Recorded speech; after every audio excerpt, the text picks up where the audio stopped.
और उपस्थित भाइयों बहनों, मैं अंतर्राष्ट्रीय बाल श्रम निषेध दिवस के अवसर पर आप सबका हृदय से स्वागत करता हूं, अभिनंदन करता हूं। देश के अंदर एक बड़ा समूह ऐसा है जिसे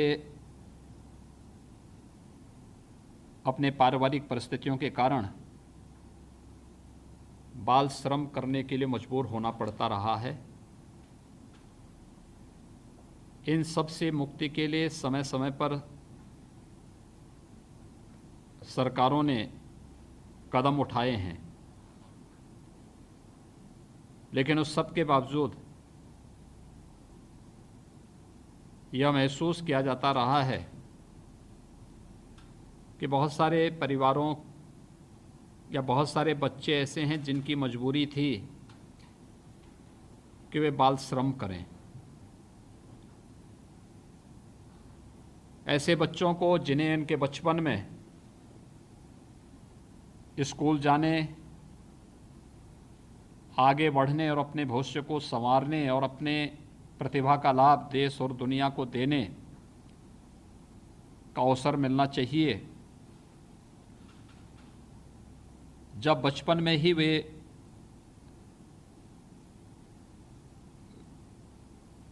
अपने पारिवारिक खर्चे के लिए मजदूरी करने के लिए मजबूर हो जाते हैं, तो यह न केवल उसके शारीरिक बल्कि मानसिक विकास पर भी प्रतिकूल प्रभाव डालता ही है, बल्कि इससे समाज और राष्ट्र की भी अपूर्णीय क्षति होती है।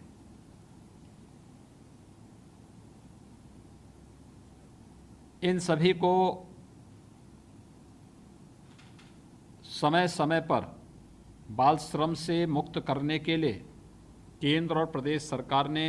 अनेक अधिनियम बनाए और उन्हें हर प्रकार का प्रोटेक्शन देने का प्रयास भी किया।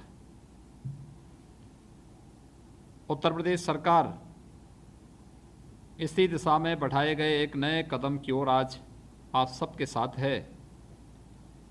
जिसमें 8 वर्ष से लेकर 18 वर्ष तक के उन सभी बच्चों को जिन्हें स्कूल में होना चाहिए, लेकिन पारिवारिक परिस्थितियां, किसी की माता नहीं है, किसी के पिता नहीं हैं, किसी के दोनों नहीं हैं, या फिर माता पिता दोनों दिव्यांग हैं, या माता या पिता में से कोई एक व्यक्ति दिव्यांग है, माता या पिता या दोनों में से कोई एक सदस्य किसी असाध्य बीमारी से ग्रसित है, या फिर कुछ ऐसी अन्य परिस्थितियां हैं जिनके कारण उन्हें अपने परिवार के भरण पोषण के लिए आगे बढ़कर के कार्य करना पड़ता था। ऐसे बच्चों के लिए आज एक नई योजना उत्तर प्रदेश के अंदर प्रारंभ की जा रही है।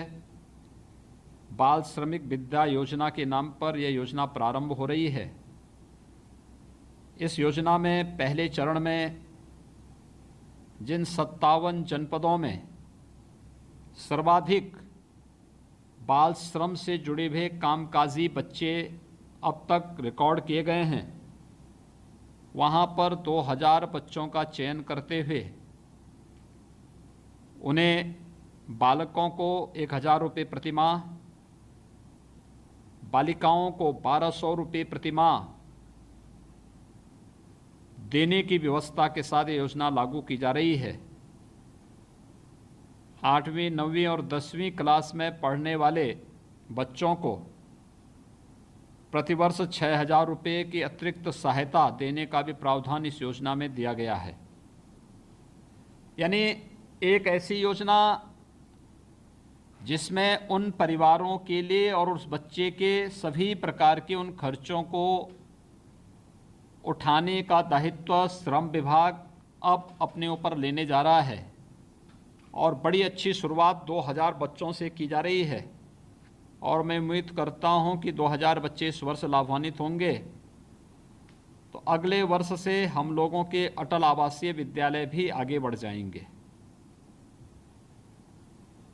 अटल आवासीय विद्यालयों में भी हम लोगों ने व्यवस्था दी है कि जितने भी हमारे निर्माण श्रमिक हैं, उन निर्माण श्रमिकों के साथ साथ हम लोगों ने यह भी व्यवस्था बनाई है कि जो ये 5 कैटेगरी तय की गई है, अनाथ बच्चे हों, माँ बाप दिव्यांग हैं, उन्हें किसी भी प्रकार की कोई स्थिति उनके सामने नहीं है, किसी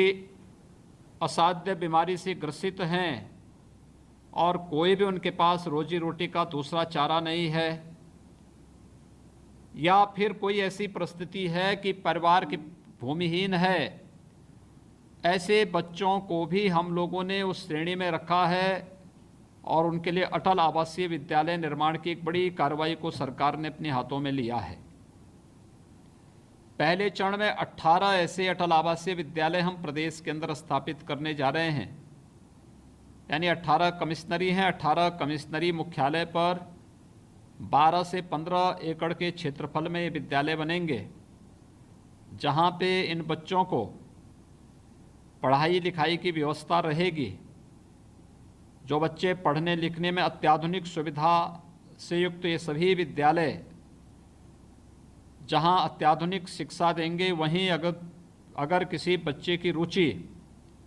स्पोर्ट्स में है तो स्पोर्ट्स की गतिविधियों को भी आगे बढ़ाने के लिए, प्रोत्साहित करने के लिए वहाँ कार्य होगा। अगर किसी बच्चे की परंपरागत पढ़ाई के तर किसी एक फील्ड में अपने हुनर को दिखाने के लिए कोई मंच चाहिए, तो उसमें स्किल डेवलपमेंट के लिए भी हम लोग उस संस्था में उस प्रकार की सुविधा देंगे। विद्यालय में रहने, खाने और उनकी सभी प्रकार की सुविधाएं शासन उठाएगा। एक बड़ा कार्य प्रदेश के अंदर ये होने जा रहा है। यह कार्य आज यहाँ पर जब हम बाल श्रमिक विद्या योजना का शुभारंभ कर रहे हैं, तो प्रदेश में श्रम विभाग जिस तेजी के साथ श्रमिकों के लिए, उनके बच्चों के लिए,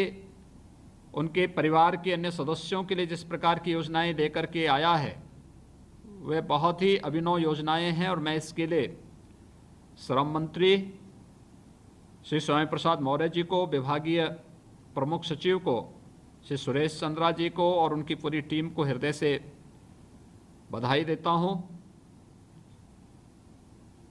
वास्तव में श्रमिक इस समाज का एक बहुत स्वाभिमानी वर्ग है, जिसने अपने श्रम से, अपने पसीने से समाज और राष्ट्र निर्माण की आधारशिला रखी है, और उसे एक नया जीवन देना,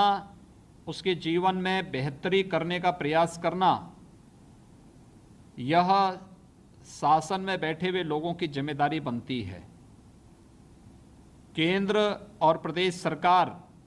इस सब के लिए पूरी मजबूती के साथ कार्य कर रही है। इसी को ध्यान में रख करके देश के अंदर हर गरीब परिवार को आयुष्मान भारत के कार्ड उपलब्ध कराए गए। प्रधानमंत्री आवास योजना और मुख्यमंत्री आवास योजना इसी श्रृंखला में चलाई गई योजनाएं हैं। शासन की वे सभी योजनाएं जिसके माध्यम से, चाहे वह रसोई गैस का निःशुल्क कनेक्शन देने का हो, या फिर उज्ज्वला योजना के माध्यम से हर गरीब परिवार को निःशुल्क रसोई गैस का कनेक्शन, उजाला योजना के माध्यम से हर गरीब परिवार के बीच विद्युत की आपूर्ति सुनिश्चित करने की एक बड़ी कार्रवाई, ये इन सभी परिवारों को जीवन में खुशहाली लाने का एक प्रयास है। और उस प्रयास में जब सभी लोग मिलकर के आगे बढ़ते हैं, तो हम एक नए परिवार को स्वावलंबन की ओर अग्रसर करते हैं।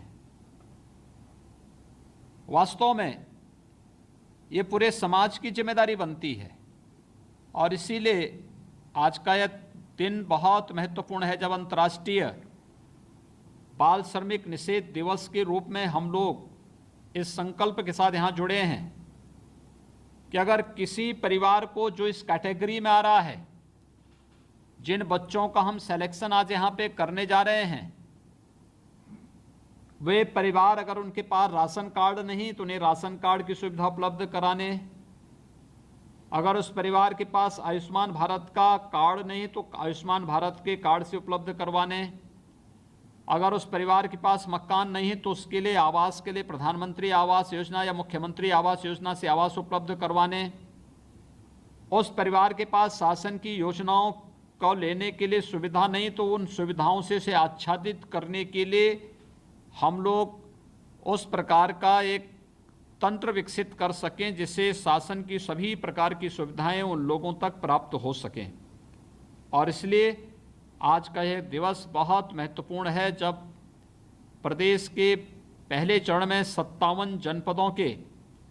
2000 बच्चों को, बालक और बालिकाओं को आज हम लोग इस बाल श्रमिक विद्या योजना के साथ जोड़ रहे हैं। मैं इस अवसर पर प्रदेश के उन सभी जनपदों से जुड़े हुए जो भी हमारे पास बाल श्रमिक उपस्थित हुए हैं उन सबको हृदय से बधाई देता हूं, अपनी शुभकामनाएं देता हूं और उन सब से मैं एक ही बात कहूंगा कि बाबा साहब डॉक्टर भीमराव अंबेडकर जी ने एक बात कही थी और उन्होंने एक बात कही थी कि हम अधिक से अधिक पढ़ें, अपने मन की निराशा को दूर करें, हर प्रकार की हताशा को दूर करें। अगर हम अपने लाचारगी को दूर करते हुए स्वयं पर विश्वास करना सीख जाएंगे तो स्वाभाविक रूप से स्कूल जाने की हमारी आदत हमें एक दिन महान बना देगी और उसी प्रकार से महान बना देगी जैसे बाबा साहब भीमराव अंबेडकर आज देश ही नहीं पूरी दुनिया के गरीबों, वंचितों के लिए एक नई किरण बने हैं। और मुझे लगता है कि उस दिशा में हर एक को प्रयास करना चाहिए। एक अच्छी अभिनव योजना प्रारंभ हुई है जिसमें 8 से लेकर के 18 वर्ष तक के प्रत्येक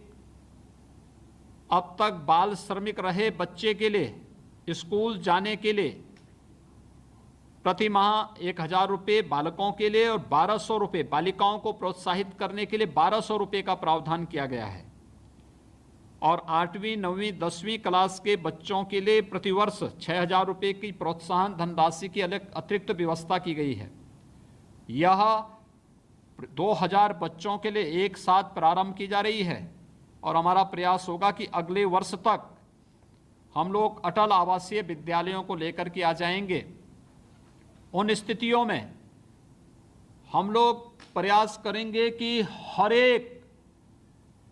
बाल श्रमिक को, हर एक उस परिवार के सदस्य को जो निर्माण श्रमिक है, उस परिवार के बच्चे को, हर एक